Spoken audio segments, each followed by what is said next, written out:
తమిళనాడు రాజకీయాల్లో మరోసారి కుల రాజకీయాలు తెరపైకి వచ్చాయి.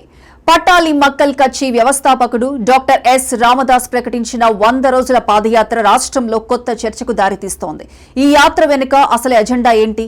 రాజకీయ వ్యూహమా, సామాజిక ఉద్యమమా అనే కోణంలో వివరంగా తెలుసుకునే ప్రయత్నం చేద్దాం. ఈ పాదయాత్ర జూన్ 20, 2025 నుంచి ఉత్తర తమిళనాడులోని వేలూరు జిల్లా తిందివనం నుండి ప్రారంభం కానుంది. సుమారు 1800 కిలోమీటర్ల దూరం. తమిళనాడులోని 234 అసెంబ్లీ నియోజకవర్గాలను కవర్ చేస్తూ 100 రోజుల పాటు ఈ యాత్ర కొనసాగుతుంది. రోజుకు సగటున 18 కిలోమీటర్లు నడిచేలా ఈ యాత్ర రూపొందించబడింది. రామదాస్ ఈ యాత్ర ద్వారా గ్రామీణ ప్రాంతాల్లోని ప్రజలను చేరుకోవాలని, వారి సమస్యలను అర్థం చేసుకోవాలని లక్ష్యంగా పెట్టుకున్నారు. కానీ ఈ యాత్ర వెనుక రాజకీయ లక్ష్యాలు కూడా ఉన్నాయని వినిపిస్తున్న ప్రధాన ఆరోపణ. రామదాస్ ఈ పాదయాత్రలో 4 ప్రధాన డిమాండ్లను ముందుకు తెచ్చారు. మొదటిది రాష్ట్ర వ్యాప్త కులగణన నిర్వహించాలని, రెండవది 1 ఇయర్ ఇతర వ్యవసాయ కులాలకు 10% ప్రత్యేక రిజర్వేషన్ కల్పించాలని, మూడవది మెడికల్, ఇంజనీరింగ్ విద్యార్థులకు పూర్తి ఫీజు మాఫీ అమలు చేయాలని, నాలుగవది మదురైలోని తమిళనాడు హైకోర్టు బెంచ్ ను వేరు చేసి స్వతంత్ర హైకోర్టుగా అభివృద్ధి చేయాలని. ఈ డిమాండ్లు సామాజిక న్యాయం కోసమేనా, లేక 2026 అసెంబ్లీ ఎన్నికలను దృష్టిలో ఉంచుకొని పీఎంకే పార్టీ బలాన్ని పెంచే వ్యూహమా అని రాష్ట్ర వ్యాప్తంగా చర్చనీయాంశంగా మారాయి.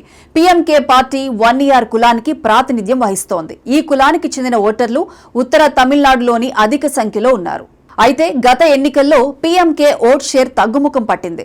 2011లో 5.2% ఉండగా 2021 నాటికి కేవలం 0.8% పడిపోయింది. ప్రస్తుతం రాష్ట్ర అసెంబ్లీలో పీఎంకేకు ఒక్క ఎమ్మెల్యే కూడా లేరు. ఈ నేపథ్యంలో రామదాస్ ఈ పాదయాత్ర ద్వారా 1 ఇయర్ సముదాయంలో మళ్లీ పట్టు సాధించాలని, గ్రామీణ ప్రాంతాల్లో పార్టీ ఇమేజ్ ను బలోపేతం చేయాలని చూస్తున్నారని రాజకీయ విశ్లేషకులు అభిప్రాయపడుతున్నారు. అంతేకాదు పార్టీలో రామదాస్, అతని కుమారుడు అన్బుమణి రామదాస్ మధ్య నాయకత్వ విభేదాలు కూడా ఈ యాత్రకు ఒక కారణంగా చెబుతున్నారు. యువ నాయకత్వం అన్బుమణిని ముందుకు తెచ్చే ప్రయత్నంలో ఉంటే, రామదాస్ ఈ యాత్ర ద్వారా తన ఆధిపత్యాన్ని చాటాలని చూస్తున్నారు.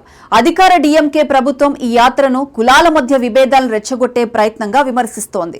కుల గణన డిమాండ్ సామాజిక న్యాయం కోసం కాదు, రాజకీయ లబ్ధి కోసం అని డీఎంకే నాయకులు ఆరోపిస్తున్నారు. అయితే రోడ్డు భద్రతా అనుమతుల కోసం పీఎంకే సమర్పించిన నివేదికను పరిశీలిస్తున్నామని, యాత్రను అడ్డుకునే ఆలోచన లేదని ప్రభుత్వం స్పష్టం చేసింది. ఇతర పార్టీలైన ఏఐఏడీఎంకే, బీజేపీ ఈ యాత్రపై ఇంకా స్పష్టమైన వైఖరి తీసుకోలేదు. కానీ రాజకీయ ఉద్రిక్తతలు జూలై నాటికి పెరిగే అవకాశం ఉందని విశ్లేషకులు హెచ్చరిస్తున్నారు. కుల రాజకీయాల చరిత్ర ఉన్న తమిళనాడులో ఈ యాత్ర సామాజిక సమతుల్యతను ఎలా ప్రభావితం చేస్తుందనేది ఆసక్తికరంగా మారింది. రామదాస్ పాదయాత్ర కేవలం ఒక రాజకీయ కార్యక్రమం కాదు, ఇది తమిళనాడు రాజకీయాల్లో కులగతులను మళ్లీ తెరపైకి తెచ్చే ప్రయత్నం. పీఎంకే ఈ యాత్ర ద్వారా తమ గత ఖ్యాతిని తిరిగి పొందగలదా? రామదాస్ నాయకత్వం పార్టీలో ఐక్యతను తీసుకొస్తుందా?